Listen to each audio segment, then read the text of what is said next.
That night, we had dinner earlier than usual around 4:30 p.m. because my mom was worried about the trip back home since I wouldn't be staying over. She didn't want us to be out too late. Everything was going fine until my mom leaned toward Day after a while and said, "Seriously, please take good care of Jane. I don't know what she does at university. She still has music lessons. Anyway, I'm asking you to keep her on the right path." I wanted to complain, but I didn't want to ruin the family's good mood. So after Day smiled and agreed, Yasmin went back to chatting with her. As for me, I pretended to be brave. After we finished eating and washed our faces, my mom immediately pushed me out of the kitchen, saying, "Jane, get out of here. Don't touch the sink to wash the dishes. Every time you help, you waste so much water." I was so affected that I almost cried. So in the end, only my mom, my younger sister, and Day were left to wash the dishes. It was amazing how quickly Day blended into the family. I glanced at the architecture student who looked like an inseparable part of my family already. But before I could think about it any further, my dad called me into the garden to talk. "You said you like women, but have you thought about the future when you grow older? Who will take care of you?" I smiled and answered, "I'm strong. I'll take care of myself." My father, a mature man, fell silent for a moment, but it seemed he had many questions about why his daughter liked women. And if you break up with your girlfriend, relationships like this don't last long, you know? I sat down for a bit. "I feel like I'm afraid of getting tired of this.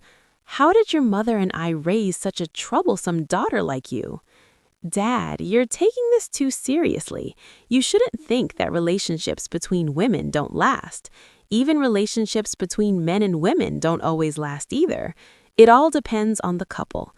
Even my aunt divorced her husband. Back then, she was just Yasmin, and before you could even process it, I came and said I was attracted to women. I don't know how I'm supposed to feel in our own home." My father seemed stuck in tradition and old ideas. His words sounded like those of someone who hadn't fully thought things through yet. But the truth is, it's uncomfortable for those who have to listen, people like me. Everyone expects their parents to accept them for who they are. Although my heart felt something different, I forced myself to smile and said, trying to keep my voice steady, "If my dad loves me, he won't see my orientation as a problem for the family, right?" We ended the conversation. Someone like me chose to stand up for herself and speak out. I went to the kitchen and insisted on helping with the cleaning my mom didn't want me to do. While I washed the dishes in a way that annoyed her, I tried to smile and keep a stiff face the whole time. At 7:30 p.m., after getting off the bus at the nearest stop, we decided to walk slowly together instead of calling a motorcycle. While we were on the bus, I thought that maybe we should take a taxi from somewhere near home. At the same time, I hesitated to invite her to stay over because I was worried. But then I realized why women need to be cautious. What kind of world is this? Suddenly, the woman beside me spoke honestly, which only added to my confusion. I was still hesitant about inviting her to stay over. I turned to her and asked, "Is something wrong?" She said, still staring at the ground, "It's just that I can't invite you." As we walked, her body language made me realize I should reach out my hand. Except for King, I don't have a very close relationship with my family.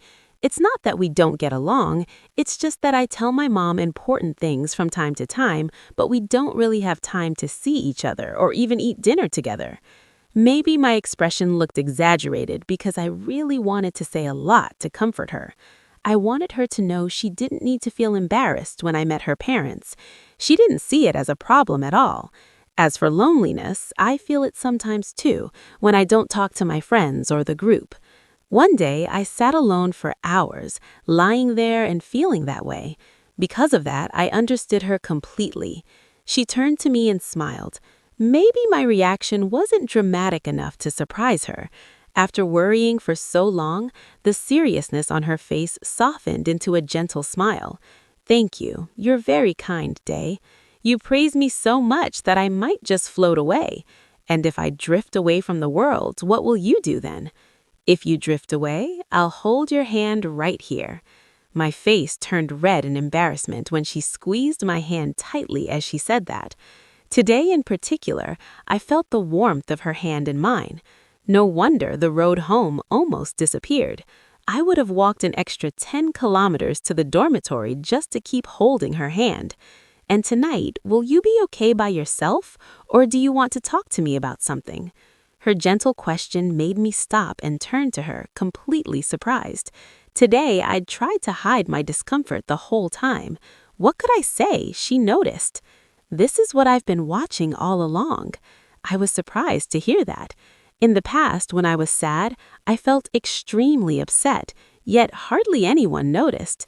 My cheerful personality made people think I never felt sadness, but often I felt just as sad as I did now, especially when my father seemed uncomfortable with having a daughter who loved women. If it weren't for everything else, I would have cried a lot. But I ate so as not to disappoint everyone and tried to act normal. Still, she noticed. Thinking back, while I was at home, my older sister came and touched my head several times. At the time, I didn't think much of it, but it was comforting. I felt warmth in my heart, just like the warmth of the hand holding me. Maybe the sadness didn't disappear completely, but it would slowly fade away. I smiled brightly and said what was in my heart. "Day, you're really kind. Now you're returning the compliment," she said. "You're very kind too. I'll keep complimenting you forever." Her reaction made me laugh. She almost raised her hand to link arms, but pulled back because she wanted to keep holding my hand. In the end, she pressed her lips together and spoke hesitantly, trying to urge me to hurry back to the dorm. I felt that although it wasn't as dramatic as in novels, where the hero saves the heroine, my heart was deeply moved and I liked her more and more.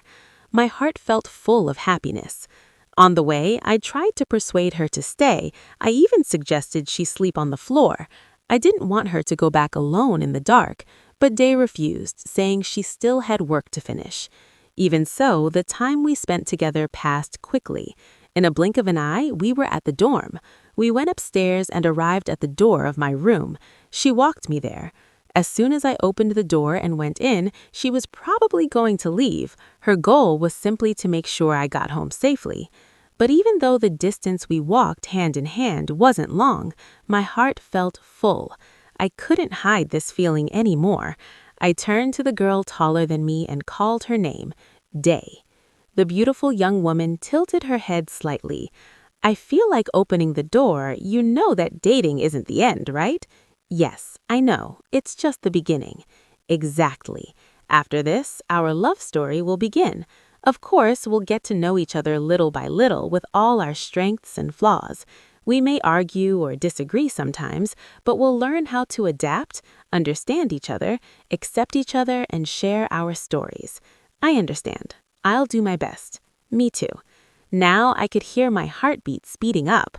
I didn't know if it was because of Day's heartbeat too, but she leaned toward me until her lips were almost at my ear, as if she wanted her next words to be as clear as possible to both of us. "So, would you like to go out with me, Jane?"